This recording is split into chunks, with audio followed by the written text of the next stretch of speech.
What planet is Obi-Wan Kenobi from? One question that many fans wonder is what planet Obi-Wan was actually from. Well, while many believe he was born on the high ground, he actually wasn't. Obi-Wan was born on the planet of Stujon, in which he lived there with his mother, his father, and his brother. However, after he was just a few years old, he was then taken by the Jedi and was brought to Coruscant to begin his training. Unfortunately, by the time he was 13 years old, he couldn't remember much of both his family and his home planet. How did Obi-Wan use a forbidden move to defeat Anakin Skywalker? Although both Anakin and Obi-Wan were evenly matched throughout their duel on Mustafar, there was one move that Obi-Wan performed that was actually banned from the Jedi Order. As Anakin attempted to jump over Obi-Wan for the high ground, Obi-Wan used a Sith technique called Mu-Ke. Mu-Ke was a move that was performed when a user would cut off several limbs at once with just one lightsaber swing. In this case, Obi-Wan was able to cut off Anakin's left arm and both of his legs. Regardless of it being frowned upon, that wouldn't stop Obi-Wan from using it to slice up his fallen apprentice.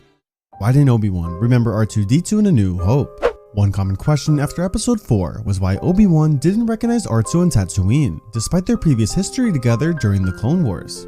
When Luke asked him if R2 belonged to him, Obi-Wan responded that he never remembered owning a droid, which was true from a certain point of view.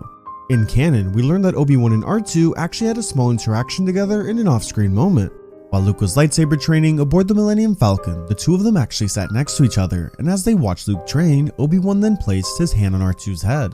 Smiling, he then told the droid that it was good to fly again with you, my old friend. This confirming that Obi-Wan did in fact remember R2-D2. Why did Obi-Wan let Darth Vader kill him? In A New Hope, we all know that Obi-Wan allowed Vader to strike him down, but have you ever wondered as to why? Well, this answer might actually surprise you. As their fight almost came to an end, Obi-Wan took a brief second to look over at Luke. While he looked at him, he then realized that it wasn't the will of the Force for him to train him anymore, but instead that job should be left for a more experienced and wiser master. The more he thought about it, the more he accepted the fact that his duty was to only make sure that Luke had the confidence he needed to start his path. Realizing that he fulfilled his job, Obi-Wan then decided to sacrifice himself, allowing Luke and his friends to escape. Why did Obi-Wan think that he was a weak Jedi? Although Obi-Wan was known as one of the most powerful Jedi in the entire Order, did you know he actually thought the complete opposite? Well, in an off-screen moment in Revenge of the Sith, Obi-Wan took a moment to reflect. In his eyes, he knew he achieved so much throughout his years as a Jedi, from being a general in the Clone Wars to even earning a seat on the Jedi Council. But for some reason, he felt as if he was still just a Padawan. Although he never tried to show it, Obi-Wan doubted his own abilities, and he was even hesitant to fight General Grievous, since he thought there were way better Jedi out there than him. However, despite his doubts, he was not only able to defeat Grievous, but also Darth Vader himself. Why did Obi-Wan choose the nickname Ben while in his exile on Tatooine? After the events of Order 66 and entering his exile, Obi-Wan would choose the name Ben to keep his identity hidden. But have you ever wondered as to why he chose this? Well, this dates back to his early years as a Padawan. When on a mission with Qui-Gon Jinn, Obi-Wan was assigned to help protect the Duchess Satine Kryze from bounty hunters and any other threats to her life. However, during his time there, Satine and Obi-Wan began to catch feelings for one another, and as they got closer, she decided to nickname him Ben. Although their duties prevented them from ever being able to be together, they would always share love and care for each other. So therefore, to honor her, Obi-Wan decided to rename himself as Ben during his years of exile. Why did Obi-Wan ignore Anakin and Padme's relationship? Although it was obvious that Obi-Wan knew about Anakin and Padme's relationship, did you know there's actually a reason to why he ignored it? Well, in an off-screen moment in Revenge of the Sith, Obi-Wan spoke with Padme and told her why. As the two spoke, Obi-Wan mentioned that her and Anakin were terrible at hiding their feelings, and because of that, he knew about their relationship the entire time. However, despite him knowing, he chose to ignore it for Anakin's sake. He mentioned that he's never seen anybody make him so happy before, and because of this, he wanted Anakin to have that joy in his life. All Obi-Wan asked in return was that Padme made sure that Anakin stayed loyal to the Jedi Order. Why did Obi-Wan age so badly on Tatooine? One common question is how Obi-Wan aged so fast from when we saw him in Revenge of the Sith to eventually A New Hope. Well, besides the obvious answer being that it was two different actors, there is actually an in-universe reason for this. Because Obi-Wan spent most of his days out in the desert, a huge part of his aging came from the exposure from the two suns. Although he was only 57 years old at this point, all the time he spent in the desert made it look like he was in his 70s. Not only this, but because of all the trauma that he had to go through, this no doubt affected his aging as well. Here's everything you need to know about every single lightsaber that Obi-Wan wielded. At the age of 13, Obi-Wan constructed his very first lightsaber when he became a Padawan. When creating this saber, he took a lot of inspiration from his master Qui-Gon Jinn, making a very similar designed hilt. However, this blue lightsaber would eventually be lost during his duel with Darth Maul, leading him to creating a new weapon. His next lightsaber was built when he became a Jedi Knight, shortly after the events of Episode 1. To honor his fallen master, this new saber was an exact replica to his first one. Obi-Wan would keep this until it was eventually taken from him when he was captured on Geonosis. Until he returned to Coruscant, he would then use a temporary blue lightsaber gifted from the Jedi named Sefjet Josal. After the battle, he then constructed his third and final lightsaber.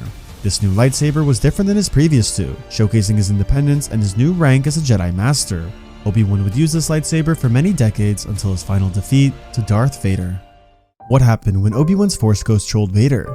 Shortly after discovering the identity of who his son truly was, Vader left to go on a personal mission. However, while traveling on his journey, the most unexpected thing happened. Out of nowhere, he heard a familiar voice. Although he didn't see anybody, he recognized his voice as Obi-Wan Kenobi. Vader, who was confused by this, told Obi-Wan that he killed him and wasn't sure how he was able to hear him. Obi-Wan then asked him if he remembers what he told him, that he might have cut his body down, but he would become more powerful than he could ever imagine. He then continued to taunt his former apprentice, asking him if he was frightened and even calling him Anakin. Enraged, Vader then ignited his lightsaber and told Obi-Wan to never say that name again because Skywalker was dead. As Obi-Wan's voice then slowly started to fade away, he then left Vader with his last words being, "Do you really think there is not another?" What did Obi-Wan do in his free time on Tatooine? Although we all know that Obi-Wan spent close to 20 years in exile on Tatooine, have you ever wondered as to what he did in his free time?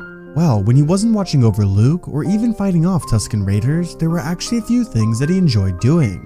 In his free time, Obi-Wan spent most of his days trying to collect different foods so he could go back to his hut and cook. However, when he wasn't finding things to eat, he spent a lot of his time meditating, and crazy enough, he even started to write his very own journal. In this journal, Obi-Wan wrote about his life as a Jedi, the mistakes that he made, and even a guide on how to construct a lightsaber. Eventually though, this journal was discovered by no other than Luke Skywalker. Why did Obi-Wan allow Darth Vader to live in the Kenobi series? After reaching out to his master Qui-Gon Jinn, Obi-Wan told him that he knew he would have to kill Vader, so why didn't he? Well, this reason is a lot more deeper than you may think. Obi-Wan's original plan was in fact to kill Vader. However, when he sliced off his mask, all he saw was his former apprentice. When looking upon his eyes, he saw Anakin, not Vader. As he then had tears running down his cheek and apologized for everything that he did, we can see that he couldn't find the courage to end Vader's life. If for some reason Obi-Wan did decide to kill him, we can only assume that it would have haunted him for years. So very similar to how he left him on Mustafar, Obi-Wan didn't want to be the one to kill his brother.